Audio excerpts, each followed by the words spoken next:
நமச்சிவாய வாழ்க. நாதந்தாள் வாழ்க. இமைப்பொழுதும் என் நெஞ்சில் நீங்காதான் தாழ் வாழ்க. வாழ்க வளமுடன். அனைவருக்கும் இனிய வணக்கங்கள். நிகழும் ஸ்ரீ மங்களகரமான குரோதி ஆண்டு ஏப்ரல் மாதம் 14ஆம் தேதி ஞாயிற்றுக்கிழமை அன்று சஷ்டி திதியில் திருவாதிரை நட்சத்திரத்தில் அதிகண்டம் நாமயோகத்தில் தைதுளம் கரணத்தினில் மிதுன ராசியில் சித்தயோகம் கூடிய நன்னாளில் இந்த மகத்தான சித்திரை தமிழ் வருட புத்தாண்டு பிறக்கிறது. சித்திரை மாத கிரக நிலைகளை பார்க்கும்போது மேச ராசியில் குருவுடன் சூரிய பகவான் உள்ளார். கன்னி ராசியில் கேது பகவானும், மீன ராசியில் புதன், சுக்கிரன், ராகு பகவான் உள்ளனர். கும்பராசியில் சனி பகவானும் செவ்வாய் பகவானும் உள்ளனர்.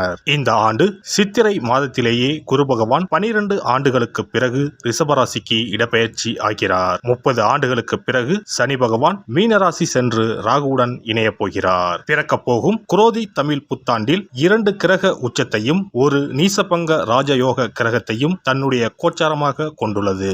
சூரியன் குரு இணைவு மிகுந்த நன்மை தரும். ஆனால் ராகு, உச்ச சுக்கிரன், புதன் சேர்க்கை கொஞ்சம் திகிலாக உள்ளது. அதேபோல் சனி செவ்வாய் சேர்க்கையும் நன்மை தருவதாக இல்லை. எனவே இந்த வருடம் நன்மை எவ்வளவு அதிகம் உள்ளதோ அதே அளவு கெடுதலும் உள்ளது. எனவே அவரவர் குடும்ப பெண்களையும், இளைஞர்களையும், குழந்தைகளையும் நீங்கள்தான் பத்திரமாக பார்த்துக் கொள்ள வேண்டும். இதில் ஒன்றை சொல்லியே ஆக வேண்டும். நினைப்பதை நல்ல செயலாக நினையுங்கள். ஏனெனில் கொஞ்சம் கோக்குமாக்கு யோசனை எட்டி பார்க்கும். வேறென்ன, ஒரு துணையை செட்டப் பண்ணலாமா என்று ரொம்ப நாளாக மனதில் ஓடிக்கொண்டே இருக்கும். இந்த மாதிரி விளங்காத யோசனைகள் எல்லாம் வேண்டாம். செல்வம் செல்வாக்கு பெருக, நல்ல நட்பு கிடைக்க, முயற்சிகளில் முன்னேற்றம், வாழ்வின் அபிவிருத்தி என இவை சார்ந்து சிந்தனை செய்யுங்கள். இந்த வருடம் அத்தனையும் நடக்கும். நல்லன எல்லாம் கைகூடி வரும். சுக்கிரனை ராசி அதிபதியாக கொண்ட ரிஷபராசி அன்பர்களே, ராகு பகவான் லாபஸ்தானத்திலும், கேது பகவான் பூர்வ புண்ணிய ஸ்தானத்திலும் பயணம் செய்கின்றனர். குரு பகவான் 12ஆம் வீட்டில் இருந்து உங்கள் ராசிக்கு ஜென்ம குருவாக இடப்பெயர்ச்சி அடைய போகிறார். சனி பகவான் ஆண்டு இறுதியில் விரயஸ்தானத்திற்கு வரப்போகிறார். செய்யும் தொழிலில் முன்னேற்றம் ஏற்படும். பதவி உயர்வும் சம்பள உயர்வும் இந்த ஆண்டு கிடைக்கும். தண்ணீரில் கண்டம் இருப்பதால் ஆறுகள், அருவிகளில் குளிக்கும் போது கவனமாக இருப்பது நல்லது. இந்த ஆண்டு பல ஆலயங்களில் தரிசனம் செய்வீர்கள். ஆன்மீக பயணங்களால் உங்கள் வாழ்க்கையில் அற்புத மாற்றங்கள் ஏற்படும். குரு பகவான் மே 1ஆம் தேதி முதல் உங்கள் ஜென்ம ராசியில் பயணம் செய்கிறார். ஜென்ம குரு என்பதால் பண விஷயத்தில் கவனம் தேவை. எவருக்கும் வாக்குறுதி கொடுப்பதோ, பணம் நகையை யாருக்கும் இரவல் தருவதோ வேண்டாம். உடல் ஆரோக்கியத்தில் கவனம் தேவை.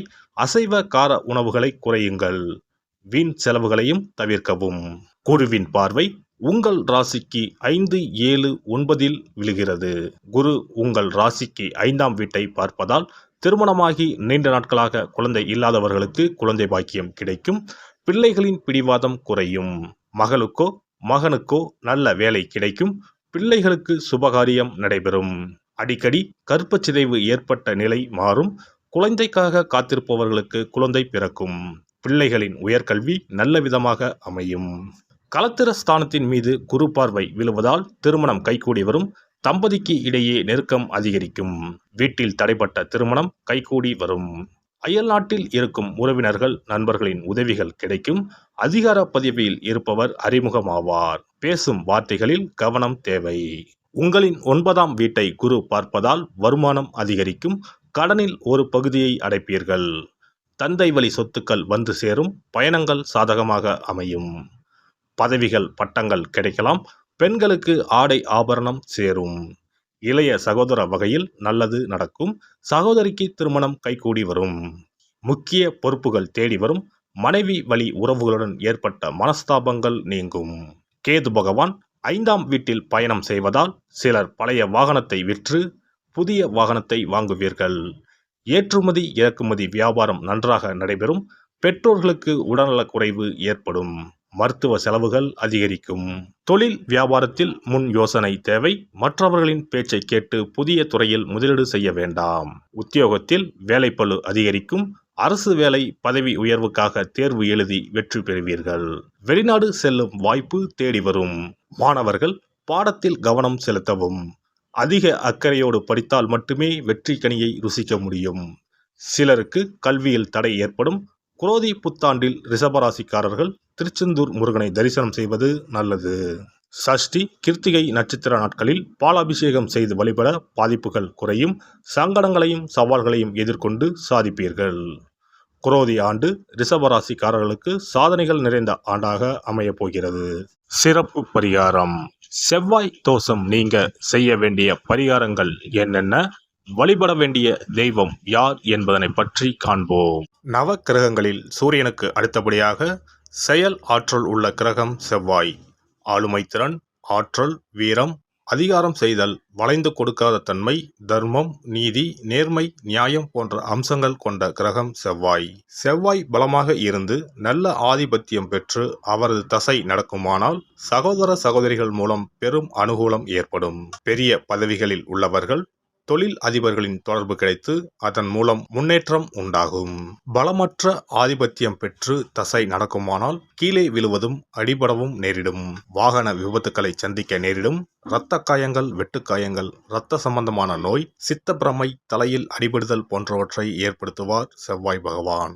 வீண் வழக்குகள், சண்டை சச்சரவுகள், மறைமுக நேர்முக எதிரிகள், பொருள் களவு போகுதல், செய்தொழில் வியாபாரத்தில் திடீரென்று பெருத்த நஷ்டம், அரசாங்க கெடுபிடி, பதவி இறக்கம், மறைந்து வாழும் சூழ்நிலை என்று பலவகை இன்னல்களை உருவாக்குவார். செவ்வாய் முதலான தோஷங்கள் அனைத்தும் நீங்க அவரின் அருளை முழுவதும் பெற செவ்வாய்க்குரிய அதிதேவதையான முருகனை வழிபடுவதும், கோதுமை ரொட்டி, வெள்ளை எள் கலந்த இனிப்பு பலகாரங்கள், துவரை போன்றவற்றை ஏழைகளுக்கு தானம் கொடுப்பதும் நல்லது. செவ்வாய் கிழமைகளில் விரதம் இருந்து செவ்வாய் பகவானுக்கு விளக்கேற்றுவது, சஷ்டி விரதம், கிருத்திகை விரதம் மேற்கொள்வது, தினமும் கந்த சஷ்டி கவசம் படிப்பது நல்லது. மேலும் செவ்வாய்க்குரிய கல்லான பவளக்கல்லை மோதிரத்தில் பதித்து அணிவது, சிவப்பு நிற ஆடையை அணிந்து கொள்வது, செப்பு பாத்திரங்களை உபயோகிப்பது போன்றவற்றால் செவ்வாயால் உண்டாகக்கூடிய தோஷங்கள் குறையும். செவ்வாய் பகவானுக்கு செய்யும் பரிகாரங்கள் அனைத்தும் முருகனுக்கு உகந்தது என்பதால் முருகனின் திருவருளும் கிட்டும். திருமண வாழ்க்கையில் செவ்வாய் பகவானுக்கு முக்கிய பங்கு உண்டு. திருமணத்துக்கு வரன் பார்க்கும்போது பிள்ளைக்கோ அல்லது பெண்ணுக்கோ செவ்வாய் தோஷம் இருக்கிறதா என்றுதான் முதலில் கேட்பார்கள். அந்த அளவுக்கு செவ்வாய் தோஷம் மிகவும் முக்கியமானதாக பார்க்கப்படுகிறது. ஒருவரின் ஜனன ஜாதகத்தில் லக்னம், சந்திரன், சுக்கிரன் ஆகியோருக்கும் செவ்வாய் இருக்கும் இடத்திற்கும் உள்ள தொடர்பை கொண்டுதான் செவ்வாய் தோஷம் ஒருவரின் ஜாதகத்தில் எந்த அளவுக்கு வலிமையாக இருக்கிறது என்பதை கணிக்க முடியும்.